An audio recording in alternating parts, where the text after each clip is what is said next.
రాధా విక్రమ్ అయితే ఇంకా సత్యనారాయణ వ్రతంలో కూర్చొని పూజ చేస్తూ ఉండగా ఇంకా ఆఖరి నిమిషంలో అయితే ఇంకా దమయంతి అలాగే ప్రియ చేసిన కుట్ర వల్ల అయితే ఇంకా మొత్తం నాశనం అవుతుంది. ఇంకా అలా చేసిన తర్వాత ఇంకా ప్రియ మీద చాలా కోపం వచ్చి ఇంకా విక్రమ్ అయితే తన మీదకి చెయ్యి ఎత్తితే ఇంకా దమయంతి నేను సైలెంట్గా ఉండాలి, ఇప్పుడు రామచంద్రయ్య తన మీద అరవాలి అన్నట్టుగా ముందు ప్లాన్ చేస్తుంది. ఇంకా అలాగే రామచంద్రయ్య కూడా అయితే చూసారా బావగారు ఆడపిల్లను కూడా చూడకుండా ఎలా చెయ్యెత్తాడు అని చెప్పని అనేటప్పటికీ ఇంకా విక్రమ్ మీద ఒక్కసారిగా అయితే ఇంకా అరుస్తాడు. ఏంట్రా ఆడపిల్లను కూడా చూడవా, నువ్వు ఎంత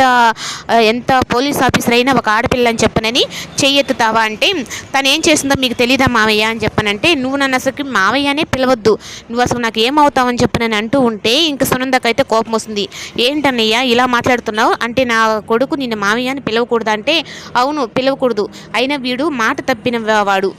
తను చిట్టి నా ప్రాణం, చిట్టియే నా సర్వస్వం మావయ్య అని చెప్పనని ఇప్పుడు వేరే అమ్మాయిని పెళ్లి చేసుకొని వచ్చి ఉంటే వాడిని నేను యాక్సెప్ట్ చేయాలా, అసలు ఆ రోజే వీడి విషయంలో నేను ఒక నిర్ణయానికైతే వచ్చాను, అయినా ఇలాంటి వాళ్ళతో నాకు మాటలేంటి అన్నట్టుగా నా కూతురు లాంటి ప్రియాని కొట్టేదంతగా వాడి అయ్యావు అంటే నీకు ఇంక ఇంట్లో ఉండడానికి లేదు అని చెప్పనంటే ఇంకా సునందాకైతే నీకెంత హక్కు ఉందో నాకు అంతే హక్కు ఉంది అన్నట్టుగా ఇంకా అన్న చెల్లెల మధ్య గొడవ అయితే పడుతుంది. ఇంకా దమయంతి చేసిన కుట్ర ఏంటి అంటే అన్న చెల్లెలు ఇద్దరు విడిపోవాలి, అప్పుడు ఇక్కడి నుంచి సునంద వాళ్ళు వెళ్ళిపోవాలి, ఈ ఆస్తికి మొత్తం నా కూతురే వారసురాలుగా ఉండాలి అన్న ప్లాన్ అయితే బాగా వర్కౌట్ చేస్తుంది. ఇంకా సునంద కూడా అయితే తను మీ పాటికి మీరుండండి, నా పాటికి నేనుంటాను, అంతేకాని నా కొడుకు కోడల జోలి విషయంలో కానీ వచ్చారు అంటే ఇంకా అన్న వదిన అని కూడా నేను ఆలోచించను అంటే చూసారా బావగారు తను ఎలా మాట్లాడుతుందో. అయినా సునందకి ఇంత